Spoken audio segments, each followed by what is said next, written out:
Yan guys, parehas lang to guys. Ito kahit sa algo guys, ganun din. Basta kabisado mo yung ano guys. Lapit natin na. Pakita ko sa inyo.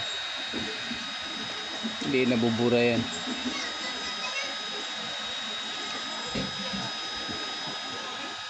Ito algo ginamit ko guys ha. Yan. Kita ko sa inyo. Yan guys ha. Walang ano yan guys oh. Hindi nabubura. Ayan. Katapos ma-engrave niyan, hindi na siya mabubura talaga. Oh, na mo. Okay siya guys. Yan yung isa rin na dito sa autumn stock guys. Gamit natin, pakita ko sa inyo. Ayan. Autumn stock naman to guys. Basta kabisado mo lang talaga guys yung ano texture, tsaka yung ano focus, tsaka yung settings talaga importante yun.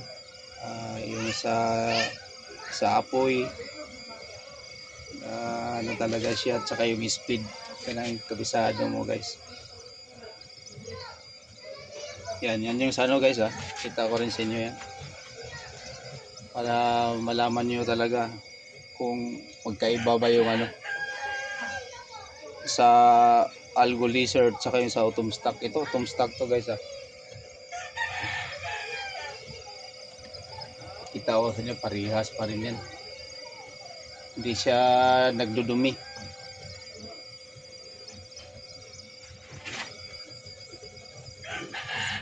Oh yan ha, tina. Ayan guys, tapos na. Tingnan nyo ha. Oh, walang dumi yan guys yan. Hindi siya nagdudumi. Yan. Kahit tumblers pa guys, yung pinakita ko sa inyo, ayan, hindi talaga dumudumi yan. Isang pasada lang, hindi siya marumi. Yan.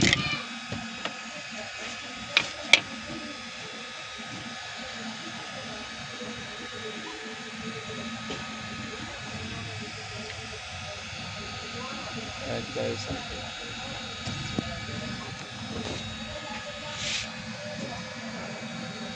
Yan.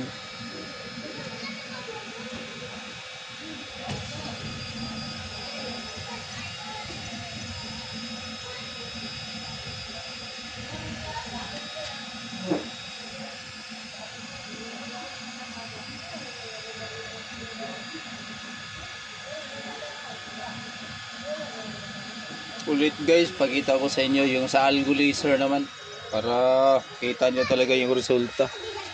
Dito rin yan guys ha. Ano natin, engrave natin sa Algo Laser yan guys ha. Yan ha, tingnan nyo ha. Yan yung resulta yan guys.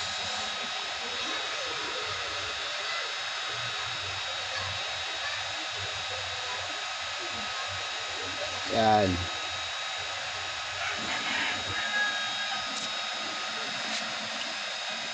Tingnan nyo yung ano yan. Para makita nyo talaga yung ano, resulta.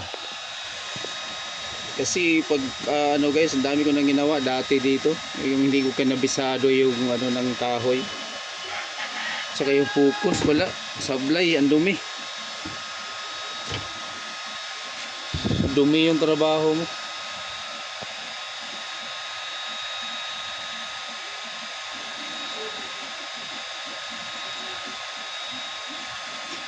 Kaya lapit na.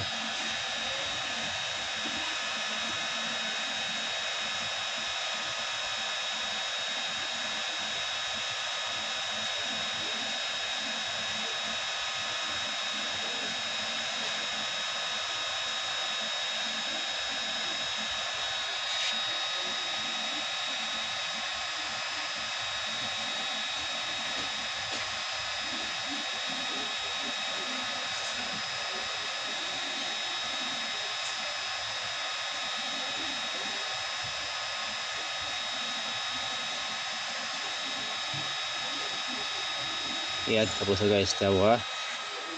Yan.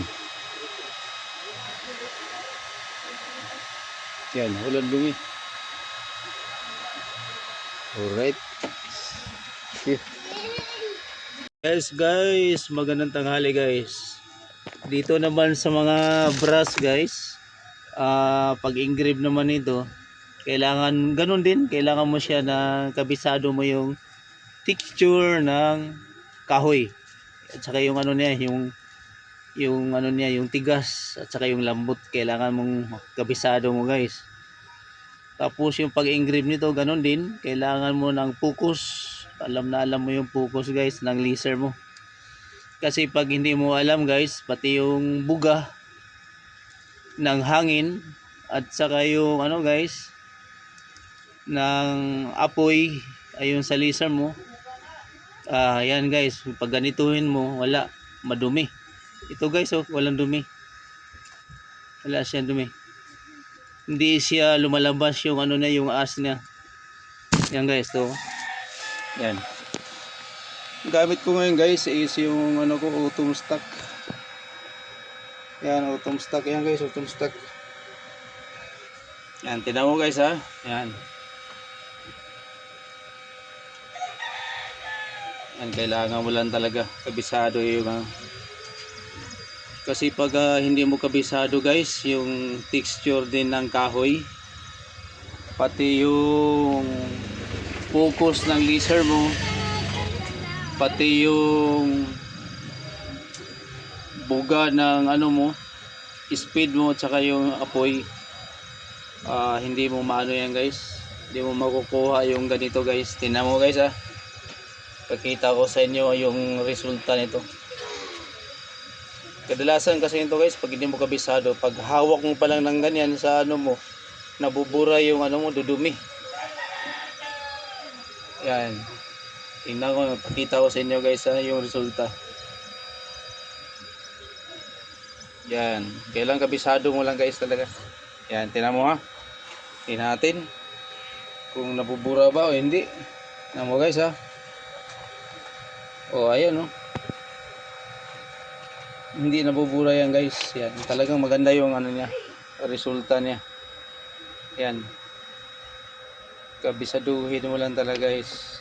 Ganun din yan o, hindi nabubura yan guys, hindi yan dudumi. Okay, yan o, walang dumi dyan. Sunog siya pero walang dumi. Ayan siya guys. Yan, marami pa tayong ginagawa dito guys. Yan o, yan, isang pasada lang yan guys, trabaho natin, basta kabisado na natin. Right, thank you guys.